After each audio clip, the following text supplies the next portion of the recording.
Swayam Prabha. Digital India. Educated India.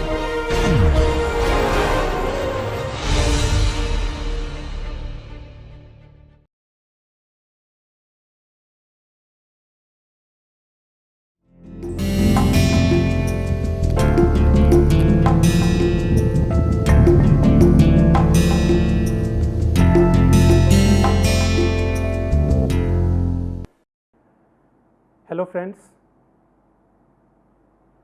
we are continuing with our previous lecture where we were discussing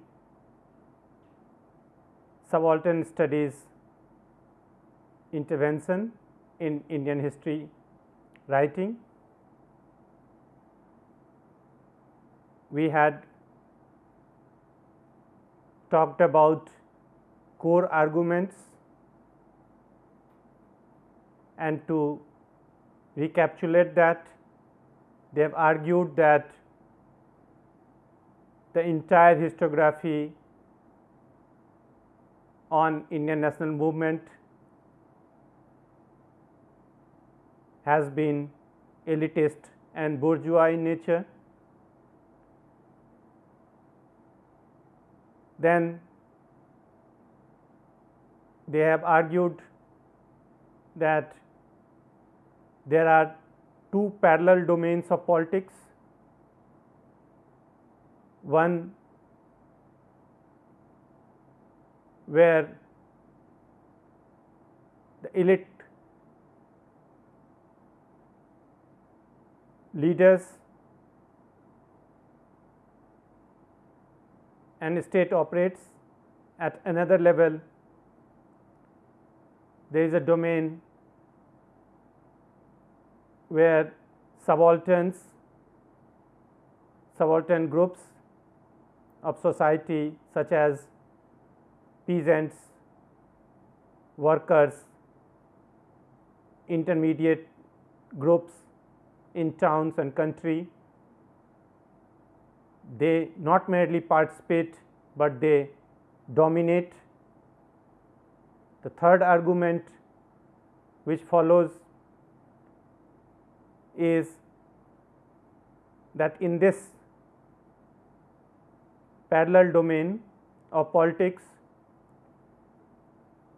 peasants or subalterns participate in terms of their own consciousness.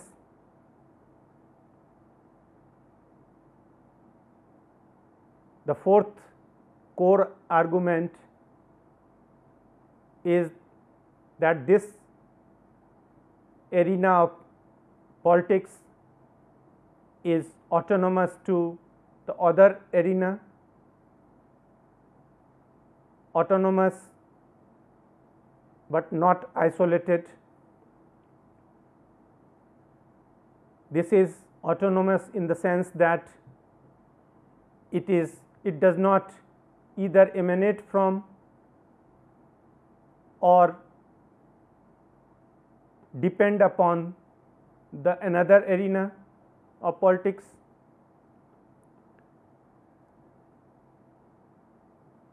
And because of these two arenas and the entire focus of these scholarship on the second arena, which is the domain of the subalterns,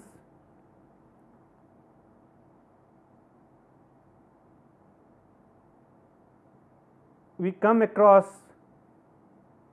a very diverse field of politics with huge potential to challenge and offer insights into not merely how and why people participate in national movement, but also how the idiom of their participation, the grammar of this politics can provide immense insight and understanding of the very nature of politics itself at the ground level, the manner in which politics is being practiced. With these core arguments, let us have a look of some of the key contributions, and then we will also examine the challenges and their contributions both at the level of methodological terrain as well as in terms of their engagement with sources and their marshalling of other disciplinary practices while writing history of the subcontinent.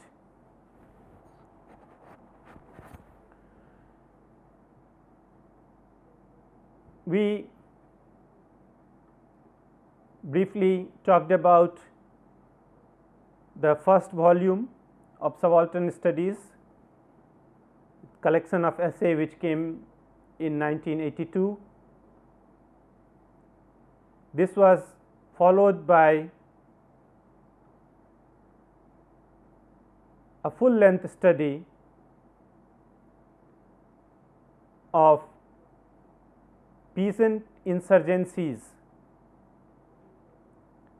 in colonial period, and this was written by Ranajit Guha. The core figure around which this school of historiography has come into being.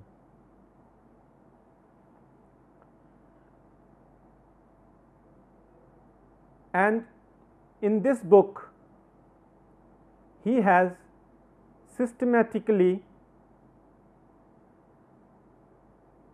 revisited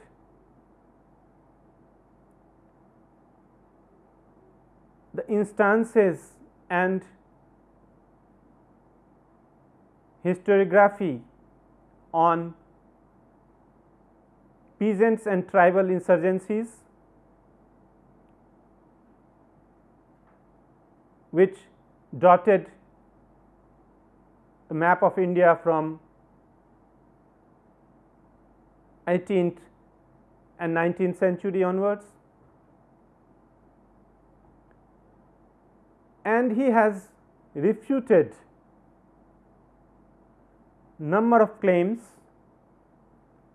put forwarded by earlier historians. For example, he has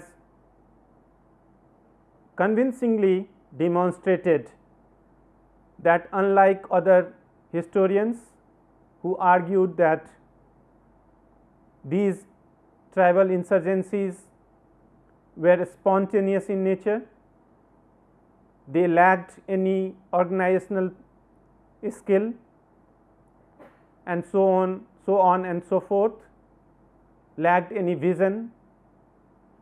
He had shown, contrary to these historians, that these insurgencies were neither spontaneous nor lacked a plan for the future. This has substantially advanced our understanding of the category of political itself, which will come to attend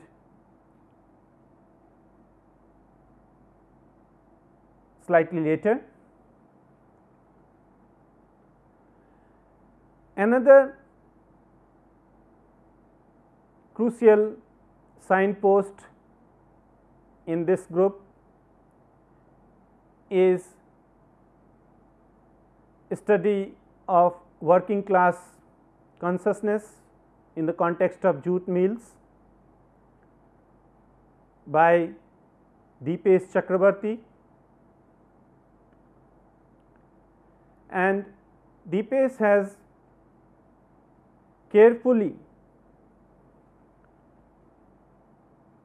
offered us a scenario where culture plays extremely crucial role.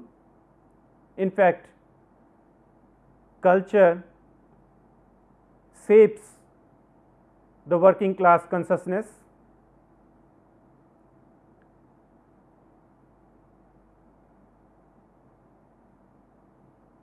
In this context of jute mills,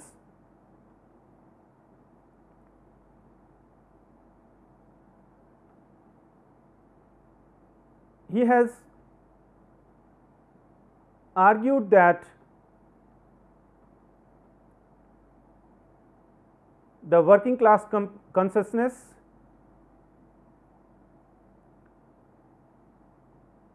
was crucially shaped by the social and cultural ties of these workers, their contractors, coming from the region of eastern UP, western Bihar.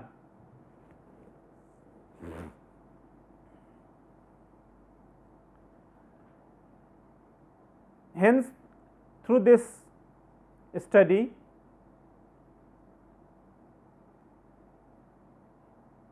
the wider point we draw is that we have to pay attention to local forces, local context in which relationship between capital and labor gets materialized, instead of merely articulating this history in universal and given terms.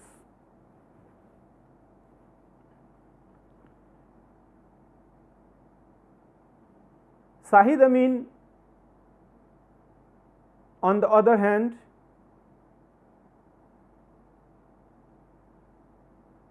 takes us to the regional colonial archives, record rooms,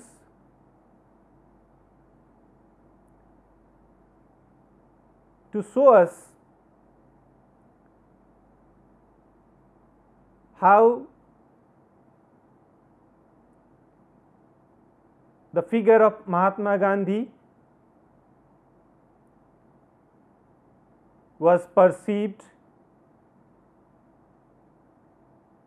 and was circulated among the masses, among subalterns, far away from the glittering politics of Delhi and far away from the boardroom of Congress policy making bodies.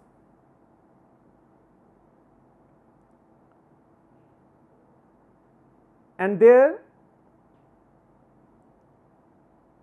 through a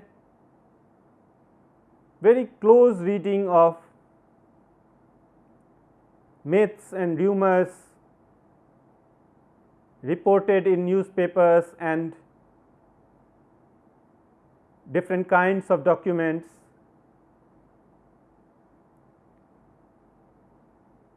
Amin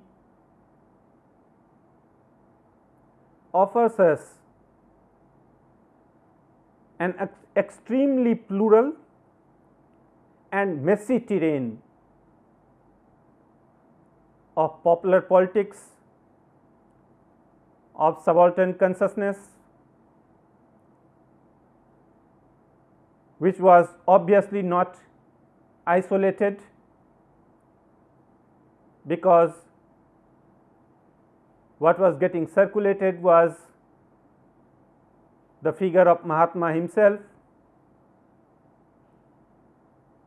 but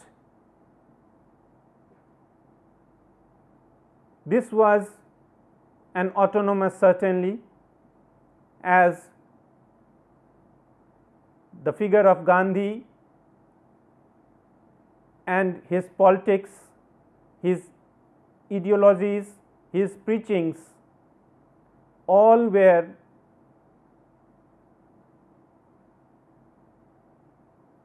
circulated in varieties of ways, and many of these certainly did not conform to Mahatma's own philosophy. So, there is a clear disjuncture that we come across in the way in which people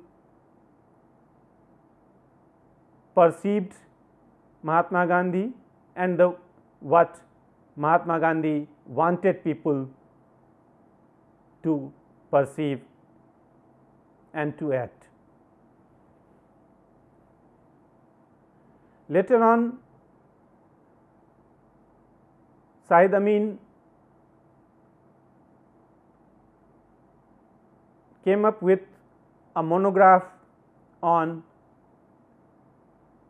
a very crucial event, Chauri Chaura, which took place in 1922, when a local police thana was burned down. In this monograph on Chauri Chaura, when in 1922 a local police thana was burned down by a group of angry villagers, Syed Amin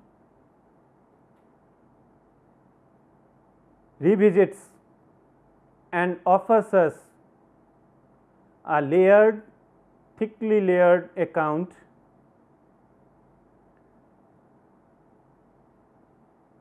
in which myths, memories and event all get enmeshed into each other. A fine illustration of historical fieldwork. The book immediately acquired the status of a classic in history writing on modern India.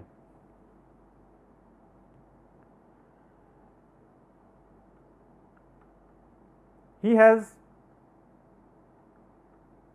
shown us, and we also know that Mahatma Gandhi, soon after the incidents, distanced himself, critiqued the violence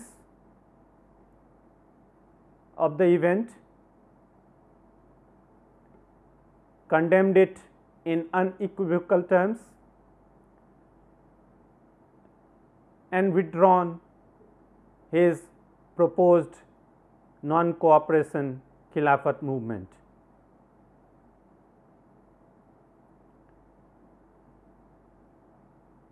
People who were arrested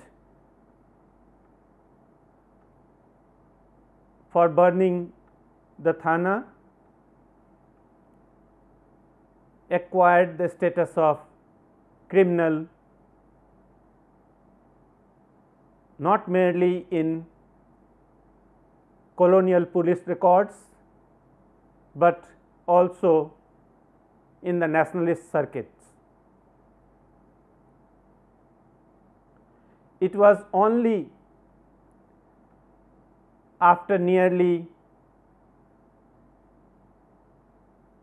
50 years that Government of India in 1971 recognized them as martyrs.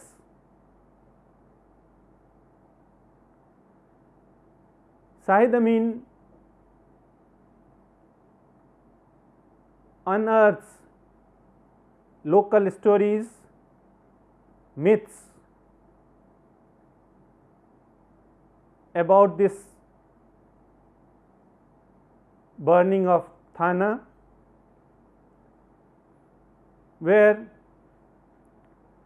the local narratives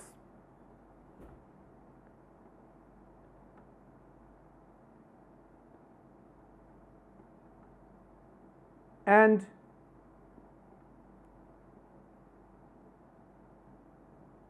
ground realities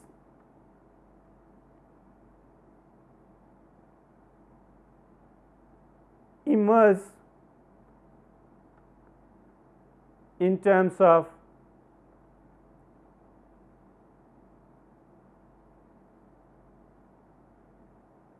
customs, belief patterns,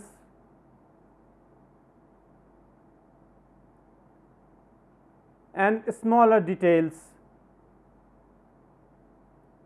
the idiom, the language, the attire, the figure of the volunteers,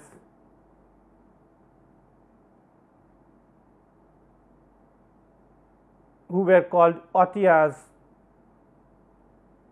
All these come together in his historical craftsmanship to tell a history which is simultaneously immensely local and a tale that nation had forgotten, or to put it correctly perhaps, the nation, a tale that nation chose to forget as they distanced themselves from these martyrs and their families for a long period of time.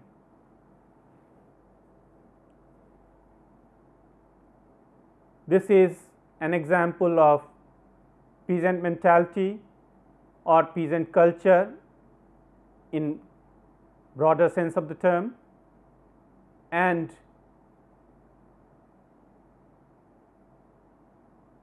its coming together with nationalist politics.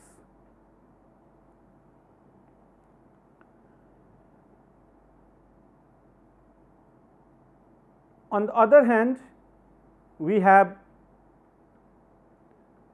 contributions from Partha Chatterjee,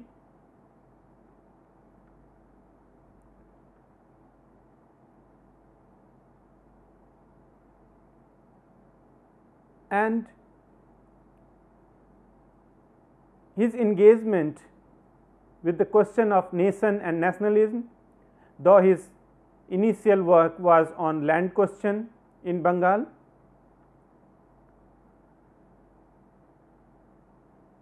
but his intervention in the discourse on nation and nationalism has offered us perhaps the most influential critique coming from non-Western traditions, non-Western scholarship, and he unsettles the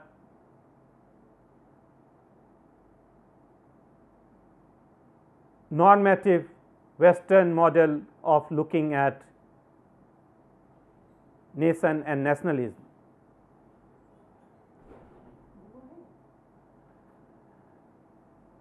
To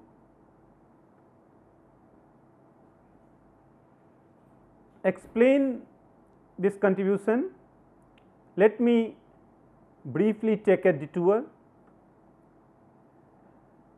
and if you recall, in our previous lecture we had argued that in Marxist historiography, in Marxist frame, nation is considered as a historical construct which came into being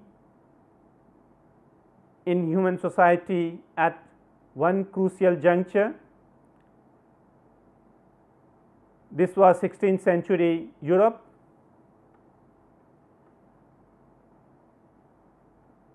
Working under this broad framework of Marxism, Benedict Anderson, a leading scholar on the question of nation and nationalism, argued that nation is an imagined community. It is an imagined, not in sense that it is true or false, but it's imagined as a community of people who may not be directly connected to each other in terms of their life activities and in terms of their thinking. Benedict Anderson has argued that nation is an imagined community, while he subscribes to the wider Marxist formulation that nation comes into being at a specific historical milieu. But he says that, and in that sense it is a construct rather than a primordial unit. Benedict Anderson says that all communities larger than the immediate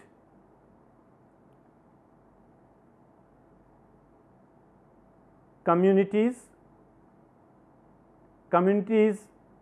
which are larger than those where people interact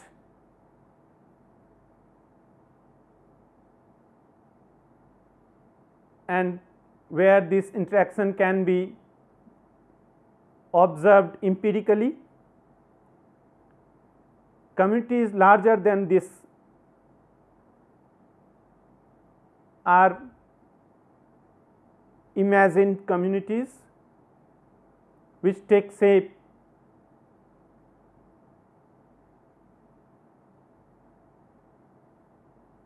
in the imagination, which may not, which is beyond the truth and false claims, and it is this supra community of individuals which we come to associate with nation. This nation, when first emerged in Western European context, soon acquired a modular form, and it is in this modular form it got spread in colonies in non-Western world. So, for non-Western societies, for colonies, what was left was to merely follow and imitate the grammar of nationalism, the tapestry of consciousness, which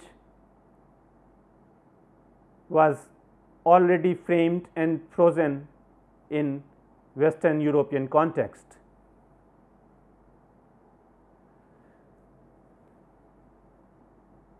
Partha Chatterjee has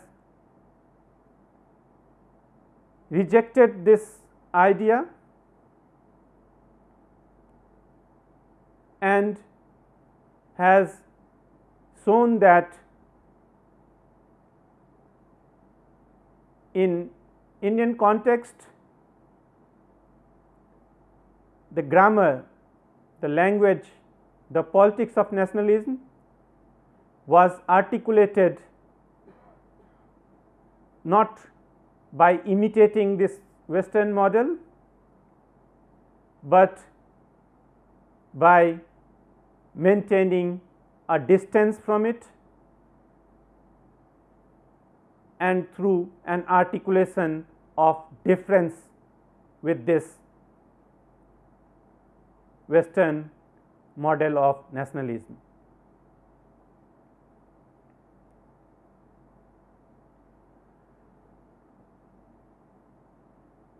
Another crucial intervention of Partha Chatterjee in this regard has been on the terrain, on the conceptualization of time itself, where he argues, again contesting Benedict Anderson's formulation. Partha Chatterjee argues that nation exists in heterogeneous time,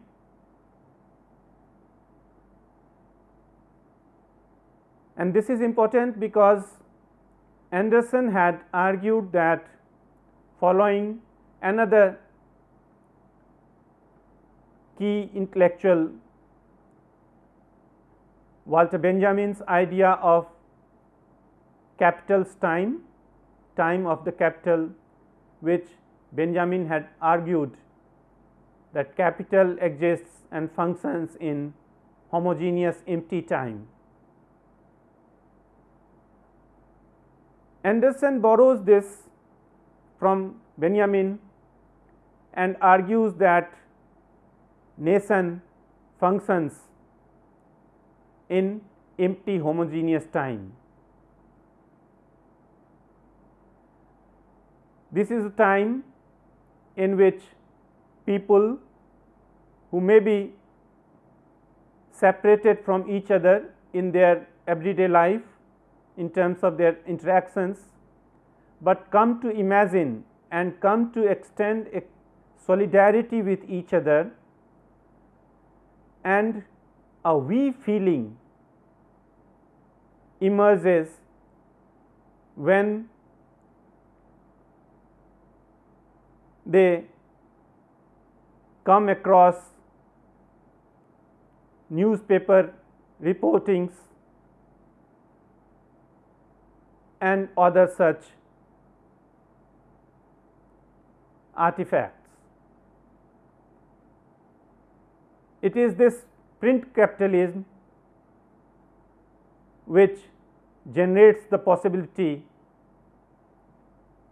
of giving rise to this solidarity, but this exists not in real time, but in homogeneous empty time.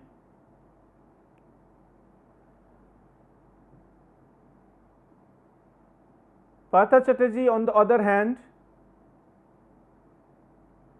has contested this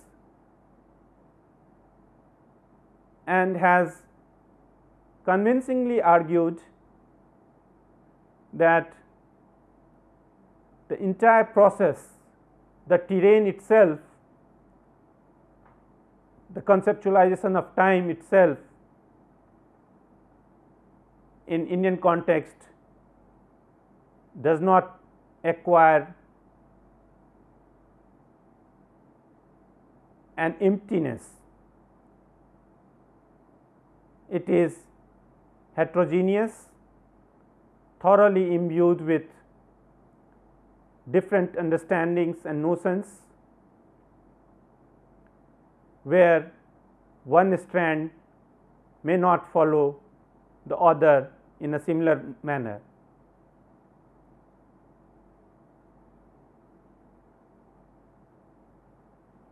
So, to imagine that there is a time scale on which we should judge society, there is an imagined time scale which capital wants us to believe, where capital places the developed West, the industrial West, the capitalist West at one location, and rest of the colonies striving for that location is itself erroneous. It is not that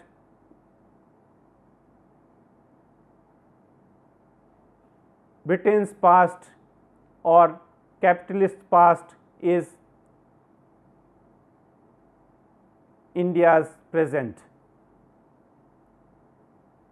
It is erroneous to think that what is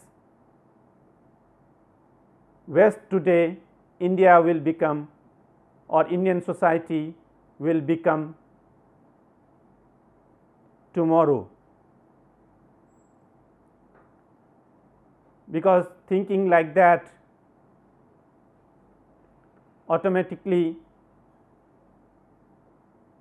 places cultures and civilizations in single hierarchical relationship, and thereby eliminating the possibilities of cultural specificities and uniqueness of each social formation to articulate and voice their own politics.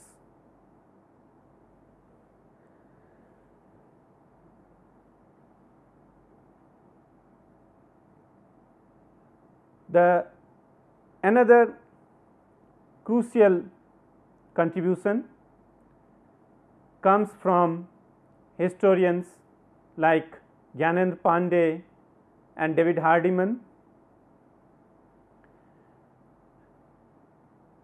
Gyanendra Pandey has looked at peasant movement in Faizabad district and history of Congress politics in Uttar Pradesh, and there, by looking at this peasant movement, particularly from Faizabad district in the context of non-cooperation movement, here in Faizabad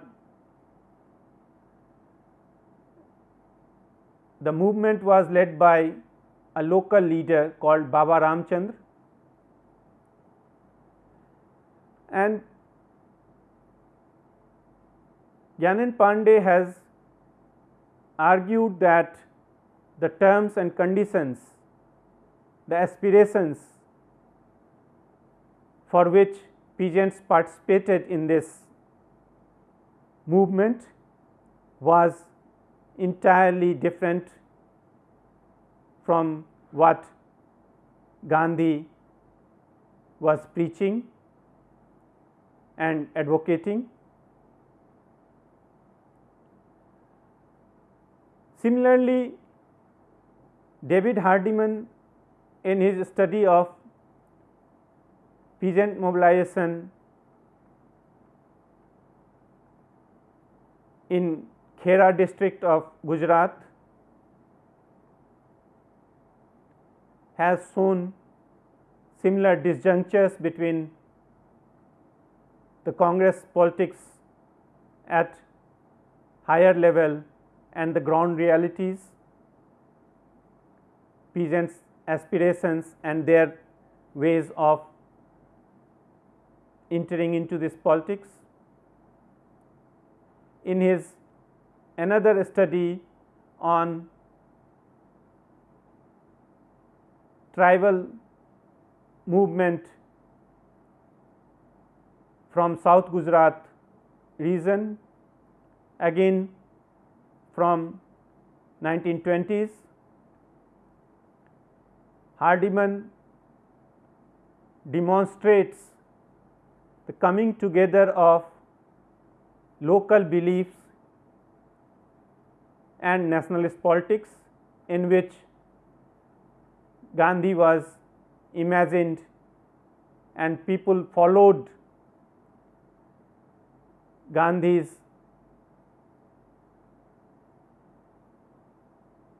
directions, orders in their own terms,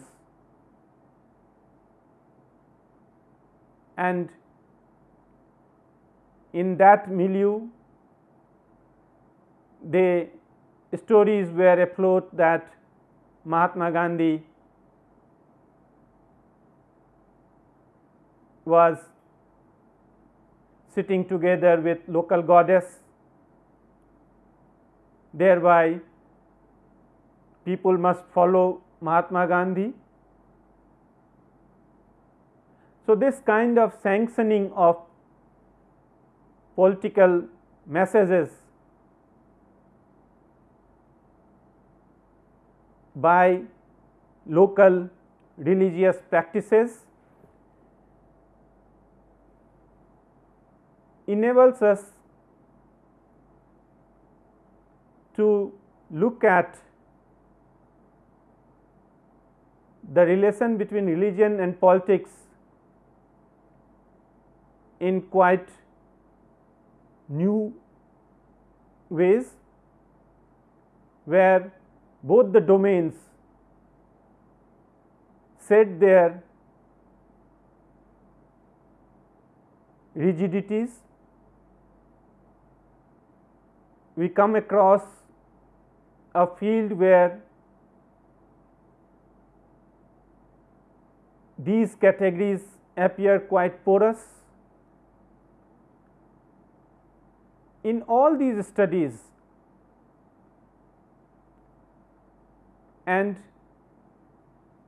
I am merely mentioning few examples here. As our time does not permit to go into each and every contributions, but in all these studies close attention was paid to local dynamics, variations, specificities, local sources and regional archives, instead of interpreting and analyzing the historical archive with pre-assumed frames and questions. This provides new understanding of the politics itself. एक थोड़ा break.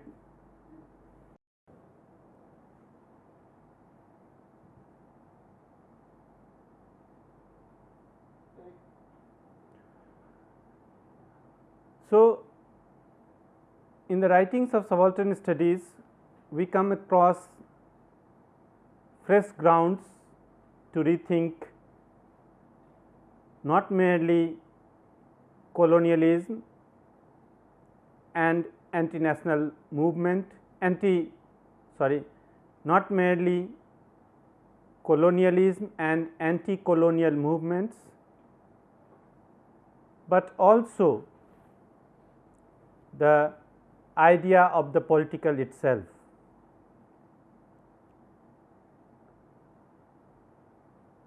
As I was just mentioning, the domain of political is deeply imbued with local fervors, local textures of religiosities,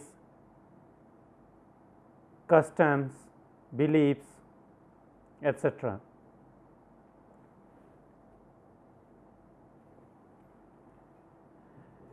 And this new understanding of politics is conceptually quite different from the overarching Marxist understanding of politics and the framework of looking at Indian national movement.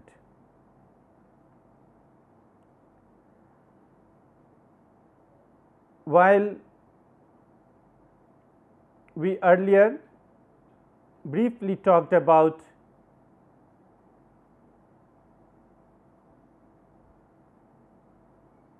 history from below, in which Marxist social historians paid close attention to participation of peasantries and working class in history. Here the crucial difference is that subaltern historians are not merely detailing how subalterns, how peasants and workers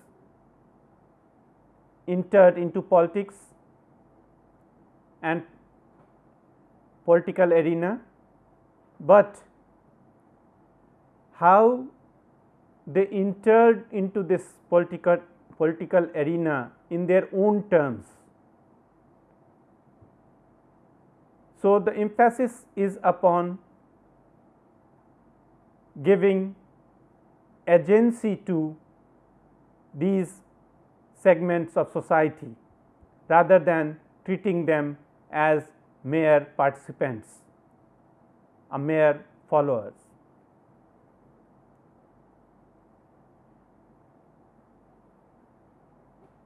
Now, let us pay slightly more attention to this fact because it is crucial. In Western European context, historian Hobsbawm has also looked at phenomena of social banditry, where he argued that the bandits had pre-political consciousness. Now, Ranjit Guha contested that category and argues that in the perspective coming from history from below scholarship, or when Hobsbawm is treating social bandits as pre-political, his vantage point remains fixated to the concept of political thrown before us from the traditions of bourgeois parliamentary democracy.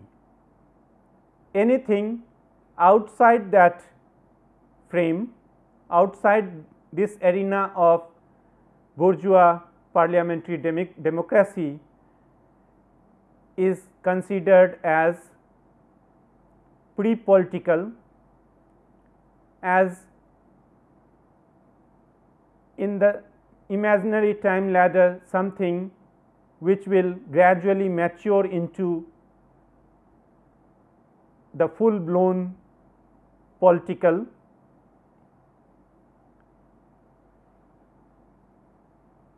This leaves out the political experiences and aspirational dynamics, the way a large section of society articulates their political position and voices, and in that sense the notion of political coming from the Marxist perspective and frames is extremely limited. He offers, for example, a very interesting example. He offers a very interesting and thought provoking example in this regard. While reading documents, colonial archive against the grain related to Santhal rebellion of 1855-56, when tribals in now Jharkhand region revolted against British and were led by Sidhu and Kanu. They perceived their leaders as God has descended into their leaders' bodies. They believed that now, because Thakur, the God, has given blessings, has entered into the bodies, into bodies of these leaders, they need not fear anything.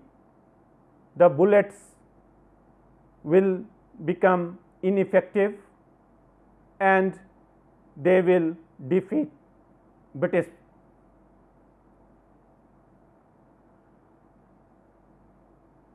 The leaders were captured by British authorities. The revolt was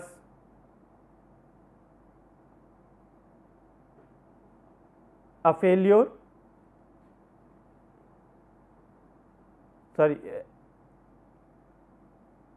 The revolt did not materialize. The leaders were captured, but how should we look at this phenomena? Should we merely discard them as superstitious?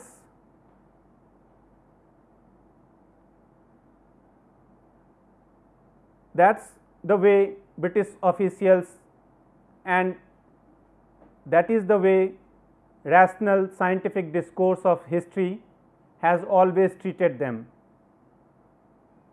But is that the only way? Ranajit Guha and later in that debate Deepesh Chakrabarty encourages us to go beyond that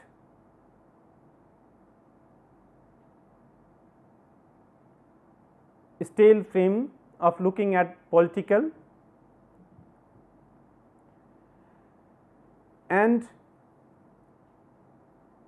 encourages us to appreciate different concepts of the political which we need to recognize instead of judging them from a fixed normative understanding of politics. This also leads us to an inherent anomaly between belief practices, religiosities, language of faith, which these actors show before us when they are entering into politics, and the rational scientific language in which history takes account of their activities and their understanding of politics. How to analyze these acts of faith in the language of science, which determines the history writing as a discipline. Another crucial factor, a methodological challenge that they pushes us, is how to write history of those who cannot write themselves, how to write about aspirations in life of people who are unlettered.